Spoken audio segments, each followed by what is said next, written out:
Hello again everyone, and here we are at Torquay Rugby Club today for a somewhat unexpected and less regular peregrination around the boundary of cricket clubs in the highway, across the highways and byways of Devon. So as I said, Torquay Rugby Club here. It's quite a large rugby club for quite a large catchment, and as we can see over there in the panorama, you've got the rugby club, I don't know what they call it, stands I think, but they're called stands, but they all sit down, don't they? So it's all a bit different down here. So this is the first team pitch here. As you can see, it's quite an expansive one. They've got an electronic scoreboard there. They've got a two-storey building. We'll look at the vista from the other side as we walk round, but the ground itself is situated right near the seafront at Torquay, and you can see where the bus is there in the distance. You may be able to see that there. There it is, just going away by there. The seafront is just away over behind that, about another 50 yards away, so it's very close to the seafront, and just away over through there is Tor Abbey Meadows. So to my left is the Torquay town centre, and to my right is the road towards Paynton. So Paynton is approximately in sort of that direction there, and Torquay is in that direction there. I could be pointing anywhere, couldn't I? But there we are. So we'll have a little wander round here. Torquay Cricket Club are, I think, lying third in the E division of the Devon League. They're doing quite well, so they're playing Chagford. Chagford are in fact currently first. At the crease at the moment we have a gentleman who's not exactly familiar to me, who was just on strike. And on strike now, coming to strike now, is Jake Griffiths, who's the first team captain. And you may be wondering why I'm not on the pitch. Well, I'm actually the second team captain this year. So the second team have a rest week this week, and so that means that I'm not playing. There's a big old hit there by Jake. That's gone away. I suspect that will run away for 4, as it does. A couple of bounces and over the boundary. Just have a quick look at the state of play at the moment. As you can see, 171 with 15 overs to go. So in all honesty, you should be looking at a total of around about 260, I would say, at least here. You would expect to be scoring at about a run a ball, and it may be more than that. I mean, if you run out at 8 and over, then it's going to be more. But I know that Jake will be pushing, I think Joe is his name, along there, and ensuring that he's hitting his marks in terms of the batting, in terms of scoring runs. He's very good at that, is Jake. I've batted with him on a number of times. That's okay, so that's Joe gone there. He's attempted to cut a straightish delivery, which has turned and beaten him in the bounce, I think, and taken his off stump. So he's a left-hander. That would be the leg stump for a right-hander. He now departs, towing his bat behind him, and in comes George Perry here. A new finding for us. Oh, let's point at the pitch, shall we? That's probably a good idea. He's played a couple of games in the second team. He played last year in the first team as well, but he's really come on this year. He's batting with a good deal of confidence, and has shown a great deal of ability and potential, in my view. He played in the second team for me, or for us, I should say, during the course of the first part of the season. Went in at number 3. I gave him the opportunity to bat at number 3, which he thoroughly deserved, to be perfectly honest with you. And he has immediately scored runs. I think he made something in the 60s against Yelverton in the H division, which was an extremely impressive innings. He looked extremely comfortable. I expect him to probably continue with that today. I think there's every opportunity for him. And he comes now to the non-striker's end. Jake will be facing this delivery coming from the, let's call it the C end, shall we? And the other end we'll call the town end for the sake of argument here. We'll see where we go with that. So I might do a little bit of commentary, not a lot, but just a little bit. So we have a fairly defensive field out here, what we call in-out. We've actually got 4 players on the boundary, So 3 in on the offside, 2 in on the leg side. So there's a deep square leg, deep mid on. There's a deep backward cover, or third man really. And there's a deep extra cover. And then we have, there we have a mid off. We have an extra cover. We have a cover point. So there's very much a defensive field. Very few people behind the wicket here. Wicket keepers there quite sharp, and I think there's every opportunity to pick up runs on what is really quite a large pitch. Let's just come out so that you can see exactly where we are. There's the boundary there. That's where I am. So here we go. Third ball of the over. Bowler comes in and overcomes his arm, and Jake plays firmly out towards the deep mid-on fielder and takes the single, which brings George to the strike here. So it's his first delivery, and he's quietly there preparing himself. He's going to take his guard. Let's just zero in if we can. There we go. So he takes his guard, scratches his mark there, and just move around a little bit more so that we can see what's going on here, and see if we can zero in on this a little bit. So he comes to the crease there, assumes his stance. The bowler comes in into his delivery stride, overcomes his arm, and he dances that away. That's a lovely little shot, little late cut there of the greatest delicacy to get him off the mark, and he makes an easy 2 there, very relaxed 2 there, no problem at all. What a lovely start, very, very nice. So here we go. I can't tell you a lot about the history of Torquay Rugby Club. I don't know how long it's been here, but certainly by looking at these buildings here, they've clearly been around for a few years. There's some scaffolding there, as you can see, in amongst those areas there, which would tend to indicate that they're in need of repair, and I know that they will be at some stage. Proud to support the Ticks. Don't know what that stands for, but there we are.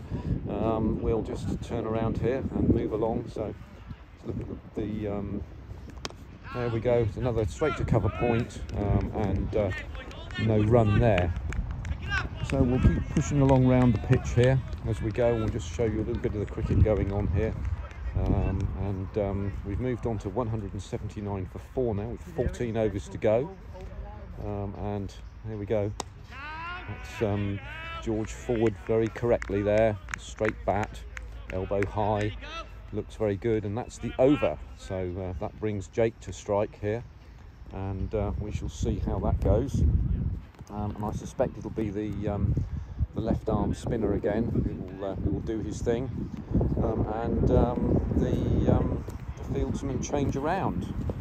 They seem to be fairly relaxed between the overs here. They're not in any tearing hurry to change things around. The wicket-keeper's there first, which is great. Nice to see a wicket-keeper who's quickly round between the overs, because he's directing operations. The wicket-keepers, in my view, very much tend to lead the fielding side. Not from a captaincy perspective, but they're always the first. They should always be the first there to their mark behind the line to accept the ball from the bowler. And here he is directing operations here, making certain that his field is correctly set. So it's an in-out field that you can see as before, and that's smartly hit out to the deep mid-wicket fielder. George went for the second, which was very, very committed of him. Well done there, and it brings him to strike now. So George will scratch himself a mark now. He's just accepting the direction from the umpire there, taking his guard. He's got that there now, scratches his mark, and readies himself mentally, brings himself onto concentration to accept the delivery from the bowler here. There's some field changes made. So what they've done here is they've brought the in-out fielders in. That provides George with an opportunity, so they've brought that deep mid-wicket fielder in as well, and driven that short mid-wicket in round further towards the square leg position. So it's very much a coverage field to try and exert some pressure on the new batsman. So here we go. In comes the bowler, and George shoulders arms to it, and it goes through to the wicket-keeper, and there is no run. And we'll move around just a little bit here Here we go again. Oh no, there's an attempted sweep there. Ball didn't get away, struck his leg, and I had a bit of a shout because it's a dot ball, but there we are, just says dot in the book, doesn't say anything else. In comes the bowler again, and there's no run there. The extra cover fielder didn't just, he fielded it, but he nearly missed it, which would have left us with an opportunity for a run. There's George now. Here we go, the ball is bowled, and that is out caught. So he took a thick edge there from a ball that was fairly fully pitched. It's a left arm round the wicket bowler, which means that the ball will turn away from the right-handed batsman. He's looked at a ball that's fully pitched, and he's clearly taken to drive that ball. The ball has taken a thick edge, gone into the air, ballooned up to the cover point fielder, who's only had to move perhaps 3 or 4 yards to take a clean catch there, and the wicket has fallen. This brings another player in who I don't immediately recognise. I don't know who that is at this moment. I'm not sure. So no, I know, that's Jack Brinath there. So Jack Brinath, back from university. He was a stalwart of the first team a couple of years ago.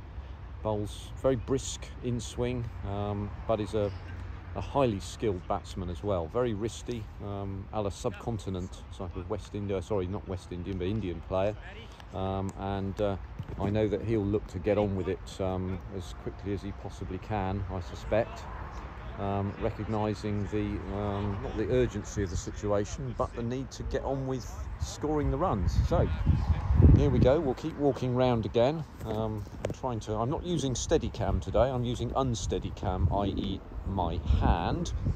So here we go. Bowler bowls, and Jack defends, and there is no run, and that is the over. So not many runs and 1 wicket in that over. So we need to make certain that we're keeping up with the run rate here. We're at 180 for 5 now, with 12 overs to go. So here we go. Some directions from the wicketkeeper and probably the captain. I don't know. I might be wrong on that one. I don't know the side that well for Torquay, and why would I? So here we go. So Jake's there now, back at the striker's end, just waiting for the fielding captain to complete his setting of the field. The light seems to be done fairly exactly, does our fielding captain, the wicket-keeper here. At least I'm assuming he's the captain, but the light seems to be done fairly exactly. I perhaps should run on and give him a protractor, maybe. Anyway, bowler comes in and overcomes his arm now, and that's 1 bounce, 4 runs there. Good strike from Jake, so a good start to the over. You get a 4 off the first ball, that takes an awful lot of the pressure off. That's very important, to get a good steady start, or a good comprehensive start to each over. And that was very nearly a 6, that, but Jake's perfectly capable of reaching there with in one hit. He will continue along that line. He's setting his stall out now, I suspect. He's on more than 50 now. Can't quite see what he's on at the moment. I think 72 by the looks of things. He's going along very, very nicely. So here we go. Bowler comes in, overcomes his arm, and he plays the ball firmly out to mid-on. Again, up and down through the line, and quick running there, and 2 runs. An appeal for the direct hit, not out. So Jack's very quick between the wickets, and he's also fresh as well, which means that he's the one running to the danger end, and that means he's got to get home. So there we are, and he would be very angry with himself to be out without facing a ball, just like we all would, I suspect. So here we go. Umpire just does some repair work on the wicket here, on the stumps, wicket stumps. I ought to get that right, didn't I? And here we are, everybody's ready, and the bowler begins his run up and comes in and overcomes his arm, and that's sent out towards deep backward square leg, and that's gone away for 4 as well. So first 3 deliveries, we've got 10 runs from those. Really takes the pressure off that sort of thing, you might expect reasonably, as you see in the first class game, that in the 40 over or 50 over variant of the first class game, they're tending to expect to score at least 10 and over in the last 10 overs. Jake is certainly setting his stall out there, and the skipper here behind the stumps is resetting his field. He's now moved to 3 players on the boundary, so we have a deep backward square leg, we have a deep mid wicket and a deep mid on and a long on as well. So this is a heavily weighted side towards the leg side to try and protect those boundaries. That ball was bowled. It is a dot, having been played out to the to the short extra cover player there, who's just on the edge of the square to our right there. You can see him moving there. Again, 5th delivery now, I think, and played out to deep extra cover, and they've turned for 2, and there we go, 2 runs completed, trouble free. Here's the answer to anybody who thinks that running is difficult. You run the first run fast and the second one becomes easy, and it puts the fielder under pressure straight away. So here we go again. I think this is the last ball of the over. We'll see in a minute. And the ball is bowled. Oh, and that's bowled. I'm afraid that's Jake departs now. He'd set his stall out. He'd made some intent towards this and wanted to get the runs, but there we are. So that is that, and that will bring Jim Maul to the wicket. And a need now to be able to bat for the last 11 overs and to end up with a score. We're at 192 right now, but I think 260 is a deliverable total here, even with the players that we have. Jim is a very capable batsman. He scored 100 in the second team earlier on this year, so there's nothing wrong with his capability. And Jack Brinath there, again, a highly capable batsman, so there's every opportunity for us to end up with 260 plus. And with that, and that over complete, we've now come back to the clubhouse here. As you can see, it's quite an extensive clubhouse. There's quite a lot of facility. You'll see young George up there on the balcony. There are 2 changing rooms on the balcony. The away changing room is on the right, as you can see. Stuart's just emerged from it. The home changing room is on the left, and there's a tea room downstairs. And if we move across to the left, you can see the cafeteria for the visiting masses. And after tea, they tend to get quite a few people, holiday makers, coming down here to watch the cricket. And you can see their rather magnificent score box here, electronic score box there, and it shows, as you can see, 192 for 6 wickets with 11 overs to go, with the last wicket falling at 192. You can see what a good facility it is, no question about that. We'll leave this now with the left arm spinner turning his arm over and doing his stuff here. Oh no, beg your pardon, he's a right arm spinner. Quick single there. And so we'll leave it there, and I'll say thank you very much for your time this fine day, because it is a fine day in June, and perhaps see you at the modelling table at some stage, and maybe for another peregrination from the Chagford boundary, in fact this case the Torquay boundary. So I'll say goodbye and thanks all very much, and see you on the next one. Bye for now.